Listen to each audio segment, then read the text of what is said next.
Hello, I wanted to pop on here. I want to do a series of videos to discuss and create an open dialogue of experience that our family went through and continue to with my daughter joining a new soccer team. We live in Austin, Texas. The majority of the team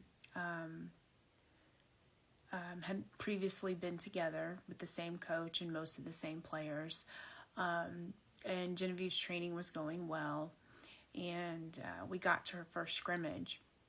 And I was standing under the tent with some of the other parents and one of the moms who may or may not have known that I was Genevieve's mommy because I'm, brown, dark skin. Maybe she didn't make the connection or,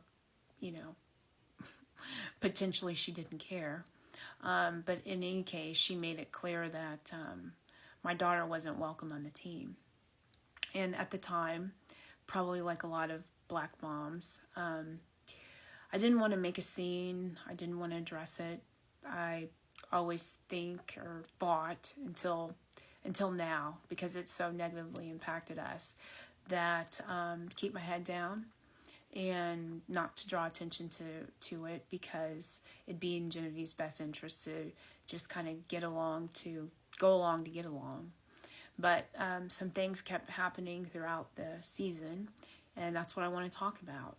I feel a shift. I'm 50 years old, and I remember the first time I was called the N-word, and my mom went and met with the playground teacher. I was in kindergarten, and she leaned in and said, "Mrs. Johnson, boys will be boys." And so I'm just really angry that my children have to deal with implicit bias.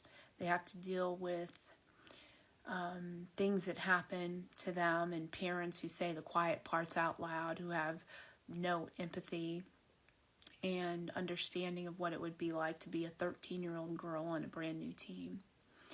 And, I just really feel like, if you wouldn't want it said to your daughter, you wouldn't want it said about your daughter, you wouldn't want your daughter treated a certain way, then why would you think that I would want my daughter to be treated in that way? And so I think it's time as a society and a community that we have these conversations, and that we understand that we have the same hopes and dreams for our children that you have for yours.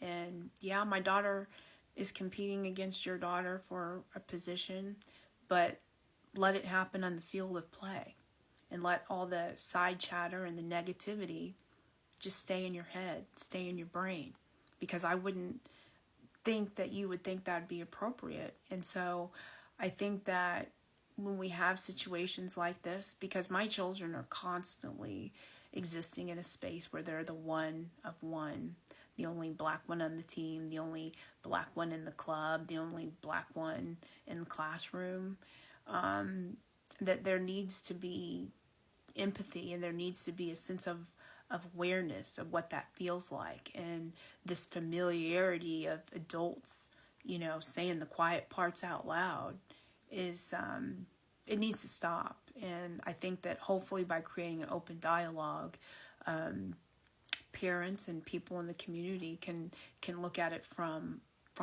my perspective and through my lens and what our family's experienced. So that's the purpose of the series of videos that I'm going to make. My daughter is a talented athlete, and I think she's got a lot of potential.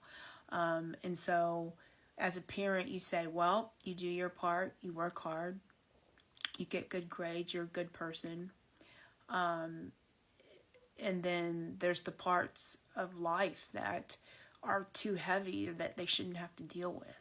And that's where I feel like I need to come in as a mom and say, look, there needs to be some awareness of how adults need to act around children, and the things that they say, and how it affects them, and there needs to be consequences. Oftentimes when it comes to black people, we we have to react to things that happen, and then you're aggressive, or the angry black woman, or the way that my behavior then becomes perceived is that I'm the problem. And no, I'm not the problem. The problem was brought to me. It was said in my earshot, and then there's other things that happened after that. And it's just something I feel like that needs to be discussed and ultimately needs to be addressed. And so that's the purpose of me expressing what happened through our family's viewpoint, and hopefully can open eyes, open ears, and open hearts.